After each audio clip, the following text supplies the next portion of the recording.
Welcome again to another video message. This is Brother G, and as we go through this teaching, I want to show you the simplicity of Christ, the beast, the dragon, the false prophet, those who are disobedient, who are deceived. They have multiplied lies upon top of lies. That is why a lot of the brethren them is walking blind, and them would have already been caught up. But because there's so many deceptions, that is why the truth of a hard time to intercept and to let the people of God understand what they are dealing with. So we're going to touch on Revelation again, where it talk about the people of the world worship the dragon and they worship the beast, and who gave power, and they were the beast and the dragon and the false prophet made war with the saints. And all of this is actually revealed in the Old Testament. In the New Testament, God remained the same. It's only the people change or get lost or is deceived. It's all the same thing with a little bit of understanding.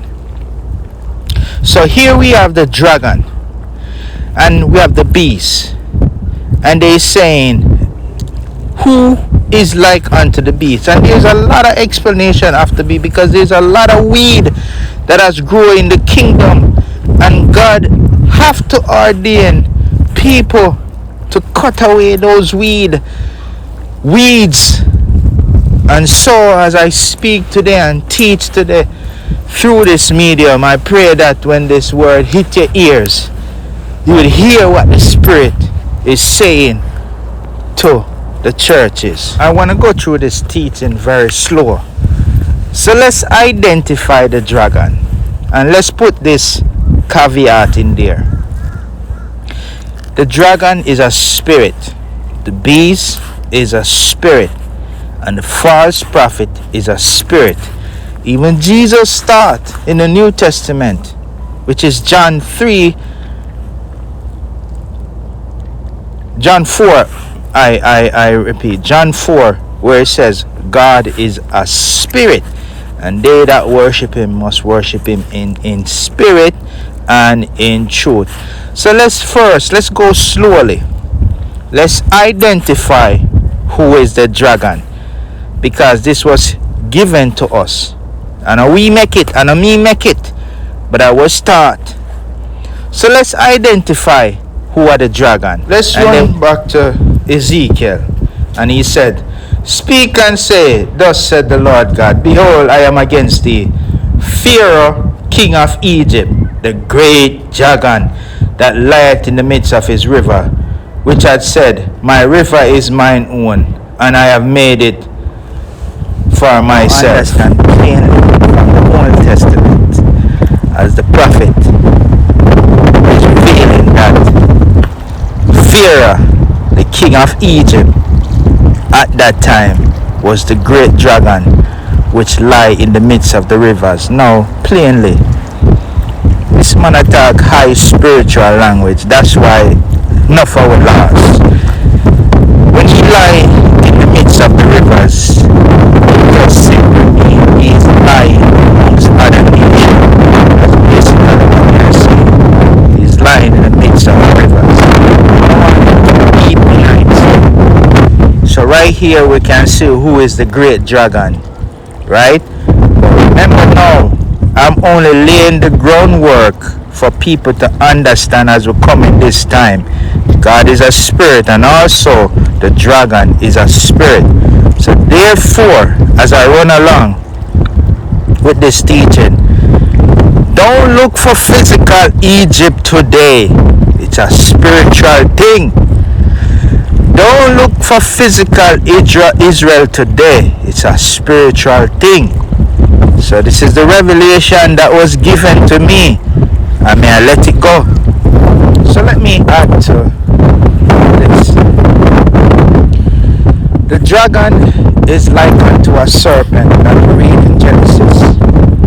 And we're going to see that it also in the New Testament, that John the Baptist, Jesus, and the disciple recognize who is the dragon. Remember, this is a spirit. So spirit can transform themselves into angels of light. And even the angels of light, meaning they are masked themselves like they are people of God. We read this in the New Testament. So we're going to see that this beast, this dragon, this beast, and the fact they are transferred. So when John the Baptist now start baptizing the people, because the Spirit of the Lord take him out of the wilderness and say, go preach to the people then. And John the Baptist come out and start preach to the people and start baptizing, because God gave him a shadow of things to come. And so John the Baptist start baptize the people then. And John the Baptist teach the people that there's going to come one that is greater than me, whose shoes latchet me can't lace up, right? And he is going to baptize you with the Spirit of the living God, alright? So now the Pharisees and the Sadducees and the leaders and the captain them now come up there to see what's going on, what is threatening their kingdom. So they come out to see what's going on with this guy baptizing people. And so then when them come out, John the Baptist, through the Spirit of the living God, saw through the man them and hear what he called a whole generation of vipers who had warned you to flee from the wrath to come.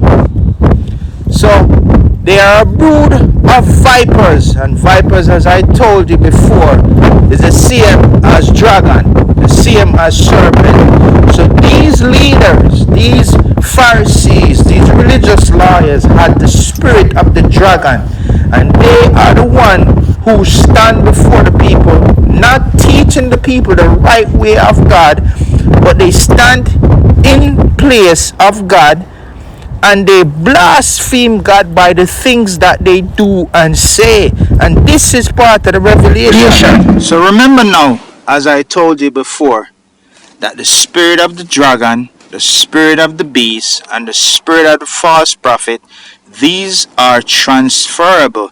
So because you hear John the Baptist calling the Pharisees, the religious Pharisees and the scribes, brood of vipers. So this spirit is transferable through laws, through doctrine, through teaching, through ways of life, through cultures. So the spirit is transferable, and it's even transferable to the people of God, which is Israel, even at that time, even today, because it's a spirit. You can learn it, you can be influenced by it, you can be deceived by it, and you can follow the way of evil.